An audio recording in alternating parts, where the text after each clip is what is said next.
A lot of things going on in Bucktown, Brooklyn. Okay, listen, we go Buck Wild. Okay, it's not a surprise to me that right now there's a lot of things going on in New York in general. Whether it be the Knicks, whether it be the Nets, because they call us Bucktown for a reason. We go crazy. And there's a lot of madness going on right now in New York. And guess what? We're going to talk about it on this very damn show. That's the real problem. The one word that describes Kyrie Irving: headache. I think it ain't necessarily just about the vaccination. He is just a headache at this moment. And mentally, when you're mentally drained from something, and what you're doing in life, whether it's sports or whatever, I'm just going raw thoughts with this. Mentally drained. When people get mentally drained from something, you is cooked. The Nets have shown their inability to trade and get reliable, great assets back. And that's their biggest issue. They try to go for the home run every single time. And teams know that. Other GMs know that. So why would I want to give you a good trade offer when I know I could fleece you?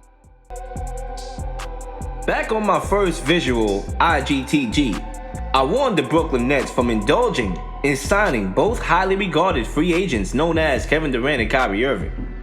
I broke down all the reasons why making such a gamble would backfire in front of the face of Sean Marks. Fast forward from June 30th, 2019 to the exact date 3 years later, June 30th, 2022, Kevin Durant officially requested his trade from the Brooklyn Nets. For Kevin Durant, it was 2 seasons played for the team as he was recovering from an Achilles injury that first season, and Kyrie Irving only having played 20 games before suffering a season-ending injury of his own. Kyrie Irving only played just 103 games in 3 seasons for the Brooklyn Nets. It was not supposed to end this way for all parties involved. Each party made an investment in winning championships but left empty-handed, thus creating the biggest failed experiment in the history of professional sports. Ladies and gents, dare I remind you again why it's good to play your cards right and be careful how you gamble, because you will end up in the Brooklyn Zoo. In this video, I will break down the beginning of building up the Brooklyn Nets all the way down to when KD requested his trade. Ladies and gents, let's get to it.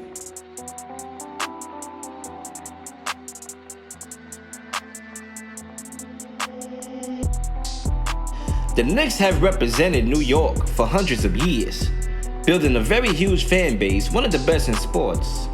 Madison Square Garden is commonly referred to as the Mecca of sports.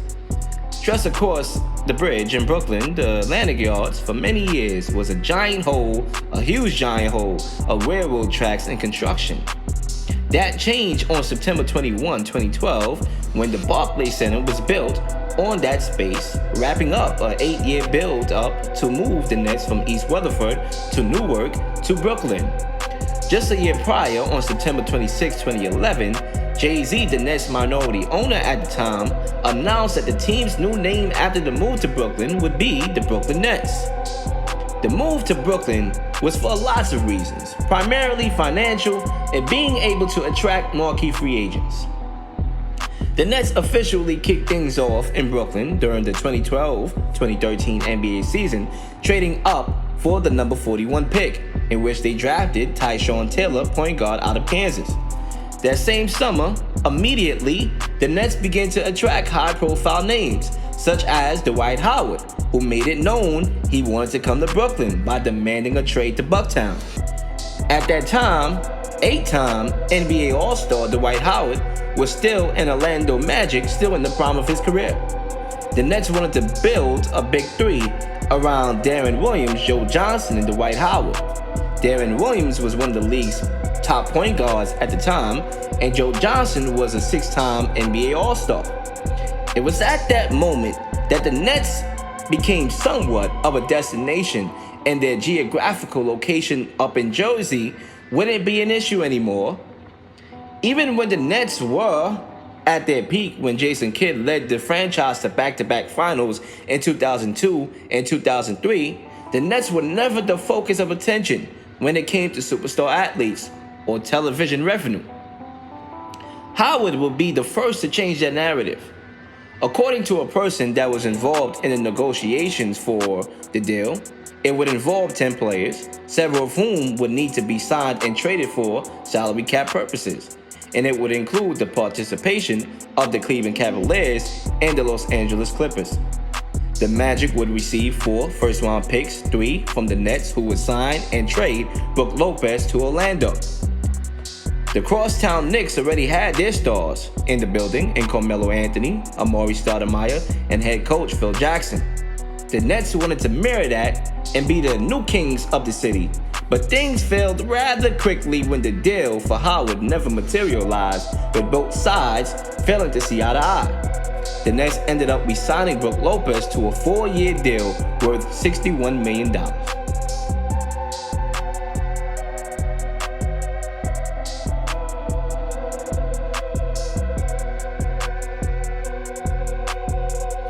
A year after the Dwight Howard trade fell through, the Nets got even more desperate to bring stars to Brooklyn. This resulted in a straight robbery as Danny Ainge and the Boston Celtics pulled off one of the most lopsided trades in NBA history in 2013.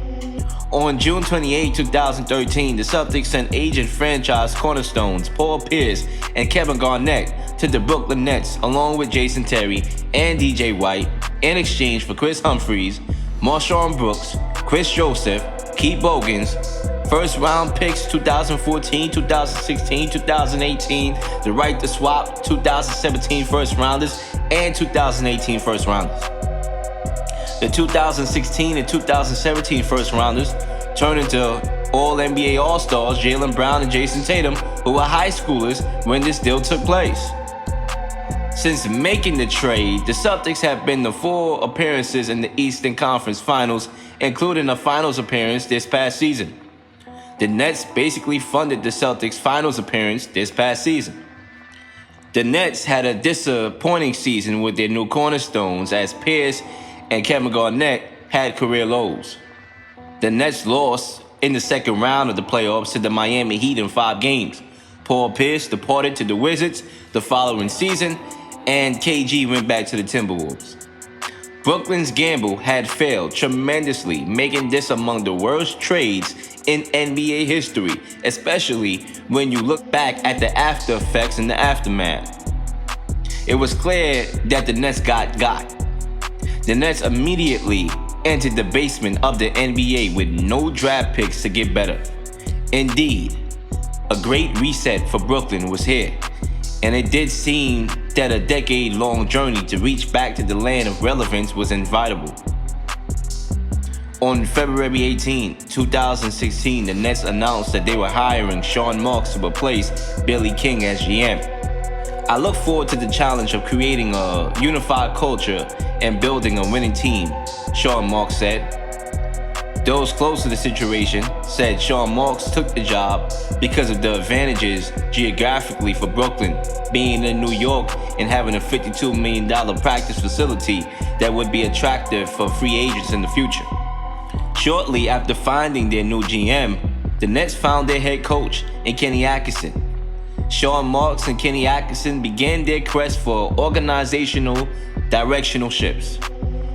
Nets' daunting tasks without owning their own picks were taking chances on guys who were underestimated.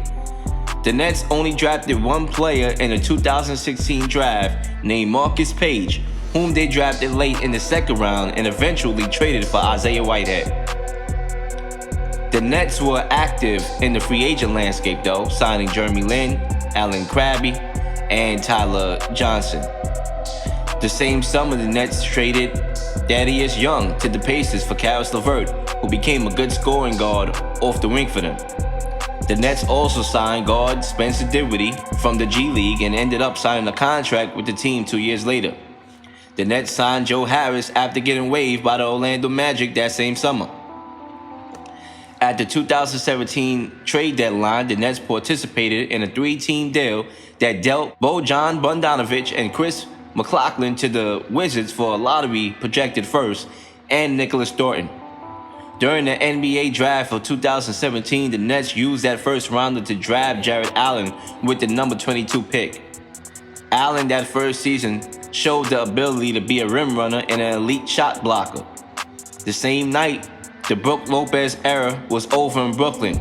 The Nets traded Lopez and the 27th pick to the Los Angeles Lakers for D'Angelo Russell and TIMOFEY MOZGOV. D'Lo was the second pick in the 2015 draft, and the Nets were hoping to revive his career, and indeed they did. What should have been a 10-year rebuilding process ended up becoming a 5-year process. The Nets were ahead of schedule, as the additions made over the years started to take their games to another level.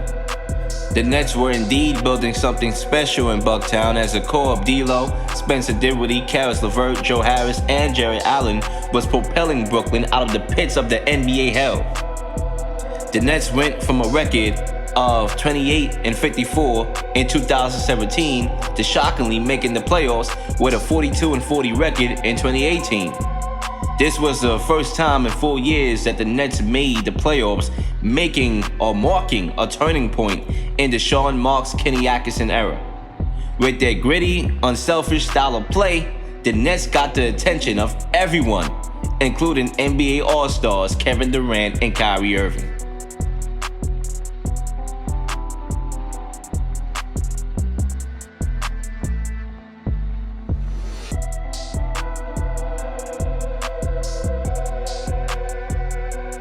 Legacy is something very important to athletes. To be regarded as a top 10 in the sport is a very high achievement, along with winning a championship or championships. Kevin Durant joined the 73-win Warriors team back in the summer of 2016. This was regarded as one of the softest moves from an NBA superstar we have ever seen, as he went to the team that defeated him in the Western Conference Finals. Kevin Durant did accomplish his goal of winning 2 championships with the Warriors, who were unstoppable with that lethal trio of Steph Curry, Kevin Durant, and Klay Thompson.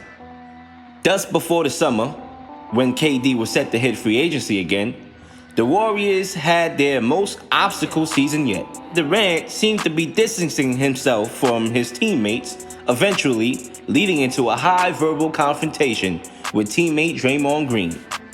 The argument occurred on November 12, 2018, when Durant yelled at Green for not getting him the ball in a game against the Clippers.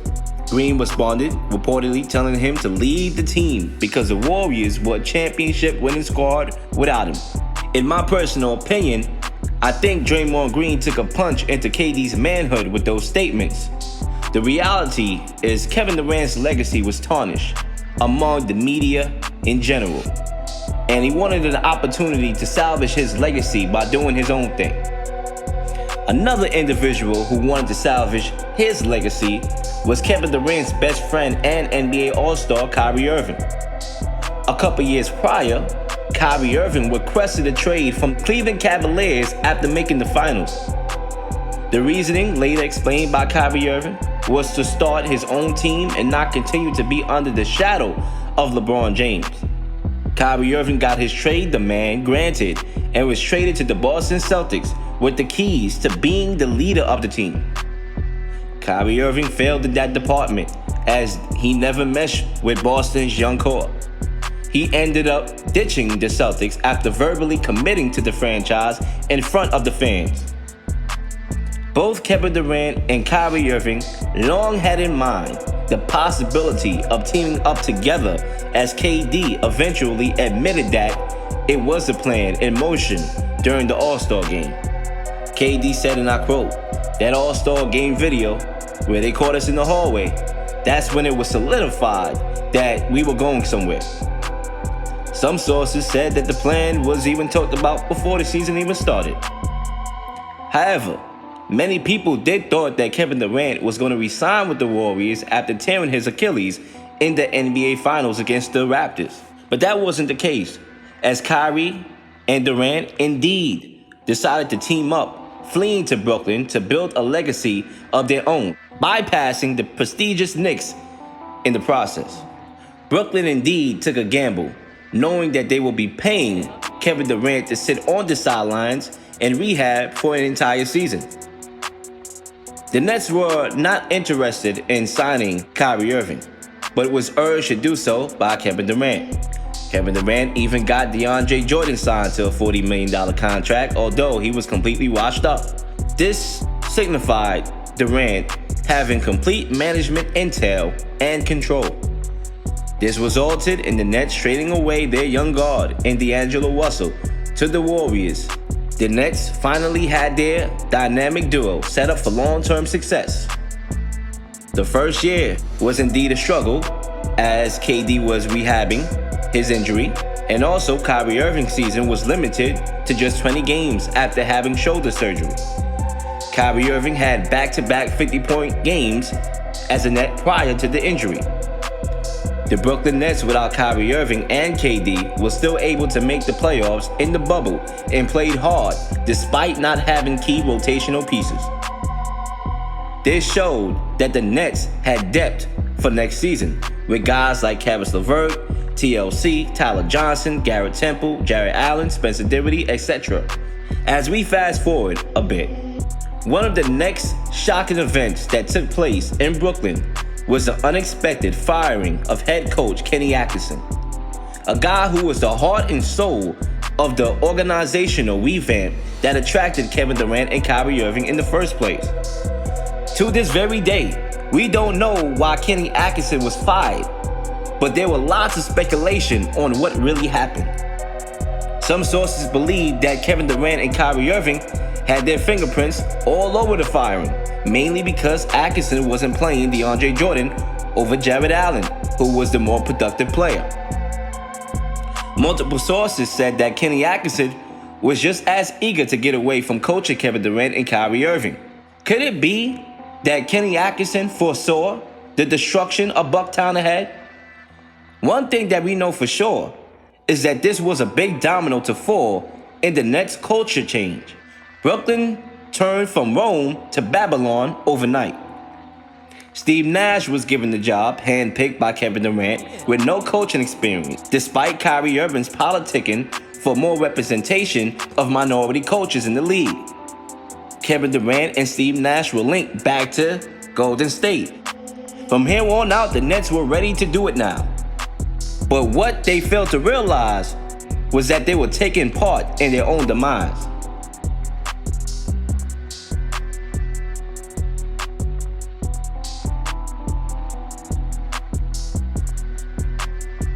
One of the biggest topics in sports media was Kyrie Irving's refusal to get the COVID-19 vaccination. It started when Kyrie Irving missed next media day due to the New York City regulations, setting up a long obstacle of a season for Kyrie Irving and the Brooklyn Nets. In the beginning, Kyrie Irving wasn't alone in the NBA universe, as Andrew Wiggins was hesitant to take the vaccine. Andrew Wiggins was going at reporters questioning his beliefs and soon filed for a religious exemption form, which was denied by the NBA. Soon thereafter, Wiggins took the vaccine, allowing him to be eligible to play at home games in California and road games in New York and Toronto. He ended up becoming a key contributor to the Warriors' championship run.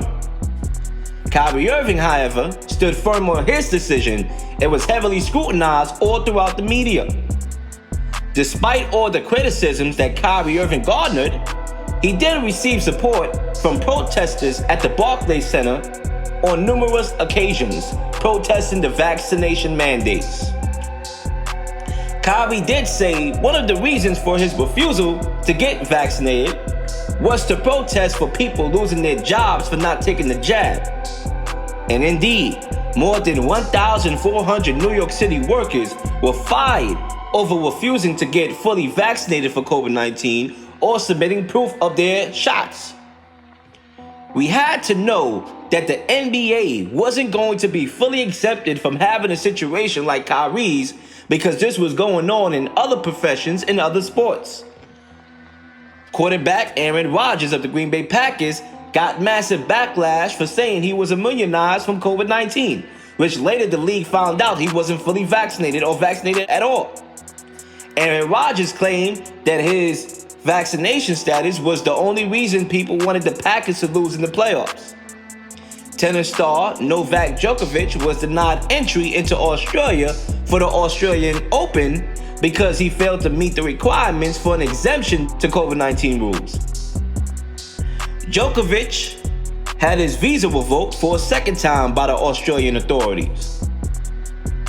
Back on the Brooklyn Nets, the whole team was being affected without Kyrie Irving and Kevin Durant, who suffered a minor calf injury. The Nets had to alter their different lineups, especially when Kyrie Irving was allowed to play as a part-time player. This brought new challenges of its own, with many fans pushing for Eric Adams to lift the private sector mandate, allowing Kyrie Irving to play home games. Brooklyn Net James Harden was growingly frustrated with Kyrie Irving's absence and eventually requested a trade from Brooklyn. We'll come back to this trade in full detail in the next chapter, but Harden did get his wish, essentially forcing his way out of Brooklyn. With the playoffs around the corner, the mayor finally lifted the private sector mandate, allowing Kyrie Irving to play home games. Eric Adams, man, it's not an easy job to be the mayor of New York City. And, with COVID looming, vaccination mandates, everything going on in our world with this war in Ukraine and everybody feeling it across America. I wouldn't want to be in his shoes right now trying to delegate whether or not, one basketball player can come and play at home. I appreciate his comments and his stance. He knows where I stand, and I know one day we'll be able to break bread together and they'll be able to come to the games and, hopefully we'll move past this time like it never happened in our sense.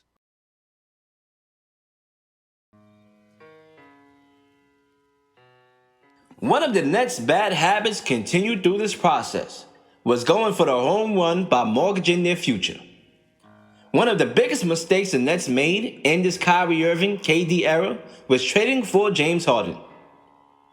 The Nets prior to the move had the best depth in the NBA behind Kevin Durant and Kyrie Irving. The starting lineup would have included Kyrie Irving, Spencer Dinwiddie, Joe Harris, Kevin Durant, DeAndre Jordan. The bench would have included Jared Allen, Caris LeVert, Taurean Prince, Tyler Johnson, TLC, Garrett Temple. In the case where Kyrie Irving missed the games he did due to his vaccine stance, the Nets would have been able to stay afloat with the depth. It was reported that Kevin Durant urged the Nets to trade for James Harden. The Nets did so by trading away center Jared Allen, Taurean Prince to Cleveland, and guard Caris LeVert and 3 first-round draft picks and 4 first-round pick swaps to Houston. The Nets were fleeced again as the Harden experiment failed after just one season.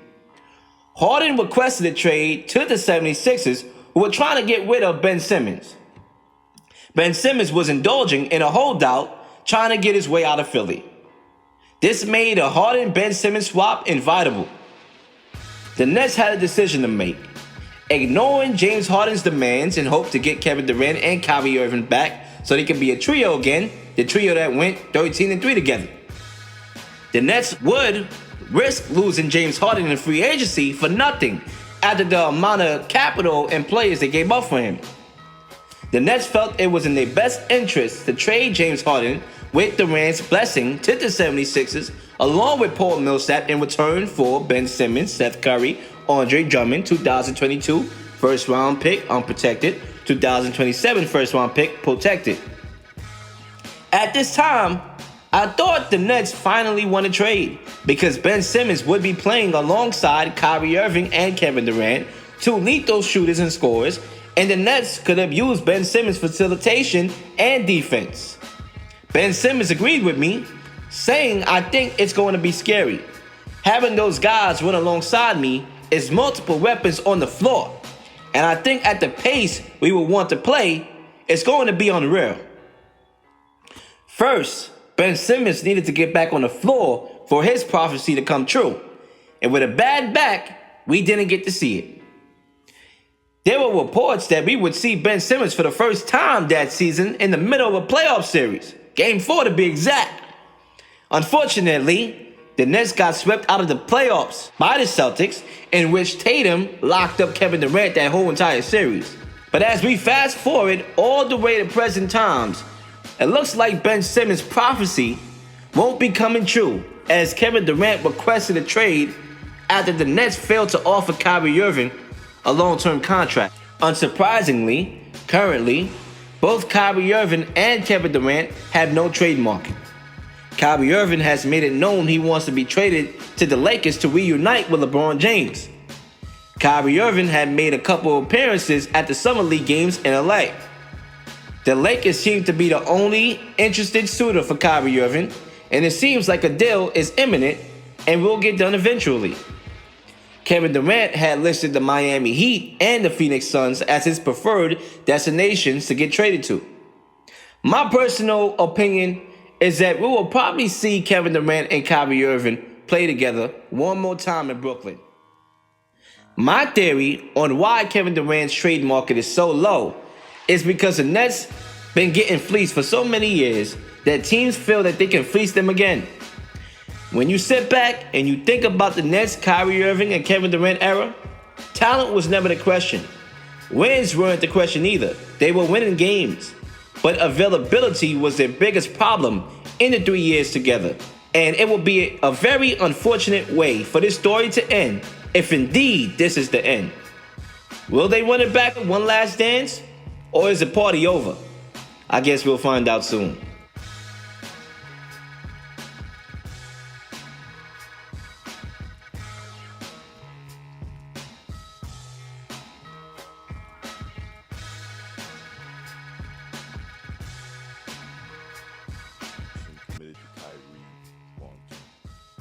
Yeah, look, I think that's something we've been discussing and we will continue to debrief on and discuss throughout this off-season. And it's honestly not just Kyrie. I mean, you bring Kyrie up, but we have decisions to make on a variety of different free agents throughout our roster. We haven't had any of those discussions yet, so it'd be unfair for me to comment on how it looks with us and Kyrie, because to be quite frank, he has some decisions to make on his own. So he has to look at what he's going to do with his player option and so forth like that. But I think we know what we're looking for. We're looking for guys that want to come in here, be part of something bigger than themselves, play selfless, play team basketball, and be available. And that goes not only for Kyrie, but for everybody here.